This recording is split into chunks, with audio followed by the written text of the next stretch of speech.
So hello guys, यहाँ से हमारी जो हिस्ट्री की जर्नी है वो शुरू होने वाली है। सबसे पहले हम हिस्ट्री के डिवीज़न को देखेंगे कि हिस्ट्री को हम कितने पार्ट्स में स्टडी कर सकते हैं, उनका क्या बेसिक नॉलेज है और जो भी इम्पॉर्टेंट फैक्ट्स हैं और सिनॉप्सिस हैं वो मैं आपके लिए लेके आई हूँ। तो सबसे पहले हम शुरू करते हैं हमारी प्री हिस्ट्री से। प्री हिस्ट्री को हम 3 पार्ट्स में डिवाइड करते हैं, पैलियोलिथिक, मीसोलिथिक, नियोलिथिक, और उसके बाद आएगा हमारा चालकोलिथिक। सबसे पहली जो पुरानी एक्सकेवेशंस की हैं इस पीरियड की वो रॉबर्ट फुट ने की हैं, जिन्होंने सबसे पहली एक्सकेवेशन कहाँ की थी? पल्लवराम में की थी।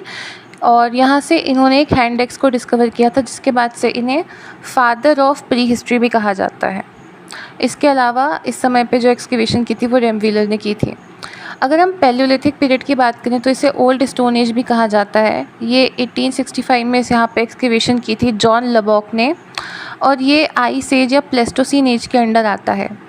ये पीरियड की कुछ खास बातें हैं, जैसे कि ये इंडस और गंगा वाले एरिया में, मतलब जो हमारा गंगा रीजन है पूरा और इंडस रिवर सिस्टम है, वहाँ पे ये नहीं पाया जाता था। और इस समय के जो मैन थे उन्होंने क्वार्ट्ज़ाइट के कई सारे टूल्स बनाने शुरू किए थे, तो इसलिए इस समय के जो मैन है उन्हें क्वार्ट्ज़ाइट मैन ऑफ इंडिया भी कहा जाता है। पैलियोलिथिक को हम फर्दर 3 पार्ट्स में डिवाइड कर सकते हैं, जैसे कि लोअर, मिडिल और अपर।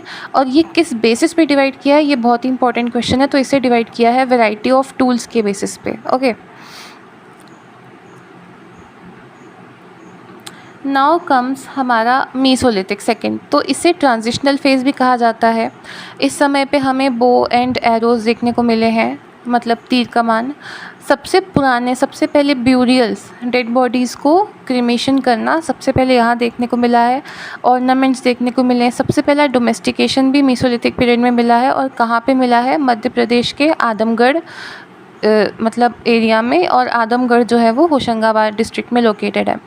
फर्स्ट ह्यूमन कोलोनाइजेशन यहाँ पे देखने को मिला है। और मीसोलिथिक में जो सबसे इसका बेसिक फीचर है वो ये है कि यहाँ पे माइक्रोलिथ टूल्स हमें देखने को मिले, मतलब बहुत ही छोटे छोटे पत्थर जिनको तोड़ करके बड़े टूल्स बनाए जाते थे। अगर हम अपने नेक्स्ट फेज़ की बात करें, नियोलिथिक फेज़, तो इसको फूड प्रोड्यूसिंग भी बोला जाता है। ओके, तो यहाँ पे मैं एक इम्पॉर्टेंट बात बताना भूल गई। जो पैलियोलिथिक है उसमें लोग हंटर्स भी थे और फूड गैदरर्स भी थे। दूसरे वाले मीसोलिथिक में हंटर्स तो थे ही, साथ में हर्डरर्स भी हो गए थे, एनिमल वाला रोल शुरू हो गया था। और नियोलिथिक में अब हम क्योंकि एग्रीकल्चर की तरफ जा रहे हैं, तो नियोलिथिक से फूड का प्रोडक्शन भी जो था वो शुरू होने वाला था। नियोलिथिक फेज़ में सबसे इंपॉर्टेंट आर्कियोलॉजिस्ट का नाम याद रखना है, डॉक्टर प्राइमरोज।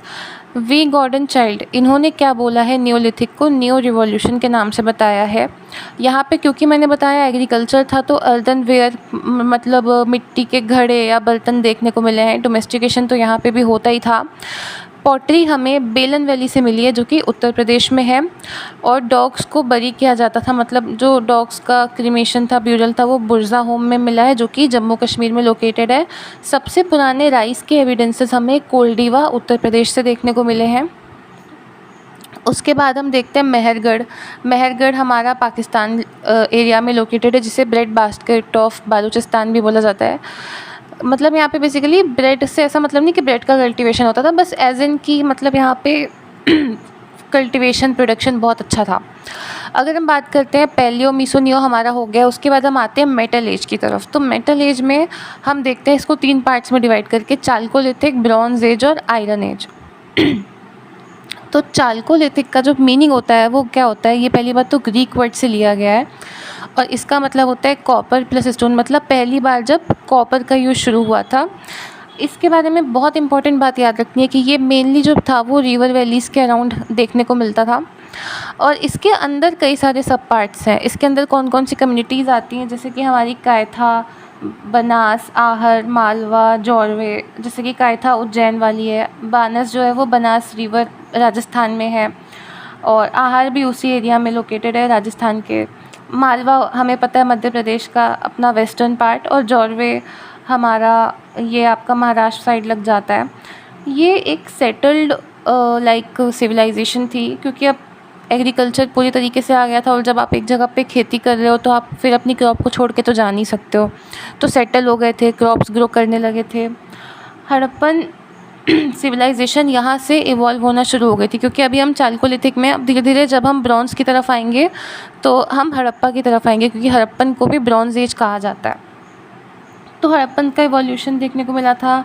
यहाँ पे आयरन का कुछ भी अभी तक रोल नहीं आया था और हॉर्सेस का भी नहीं था, तो ये बात भी याद रखनी है कि यहाँ पे आयरन का कुछ भी नहीं था। मेटल का यूज़ कहीं ना कहीं होने लगा था। अब क्योंकि कॉपर है तो कॉपर के अलॉय भी तो बनेंगे, जैसे कॉपर और टिन का अलॉय होता है ब्रॉन्ज़, कॉपर और ब्रोमियम का होता है ब्रॉन्ज़, तो ये सब बनने लगे थे। जो डेड बॉडीज़ थी उनको अर्न में रखते थे। अर्न मतलब कि जो छोटे छोटे मिट्टी के घड़े होते हैं उसमें। इस एरिया में हमें मतलब कॉपर है तो कॉपर स्मिथ्स भी होंगे जो कॉपर से रिलेटेड जो भी चीज़ें हैं वो बनाएंगे। वीवर्स देखने को मिलते थे। ब्लैक एंड रेड वेयर पॉटरीज़ यहाँ पे देखने को मिलती थी। जो हमारा आहार कल्चर था वो हमें राखी गढ़ी और बनावली से देखने को मिलता था। सॉरी, जो हमारा आहार कल्चर था उससे हमें ब्लैक एंड रेड पॉटरी देखने को मिलती थी। और कायथा जो था हमारा वो काली सिंध नदी के किनारे बसा था। मैंने बताया था उज्जैन मध्य प्रदेश में है ये। मालवा सबसे लार्जेस्ट हमारी चालकोलिथिक साइट थी।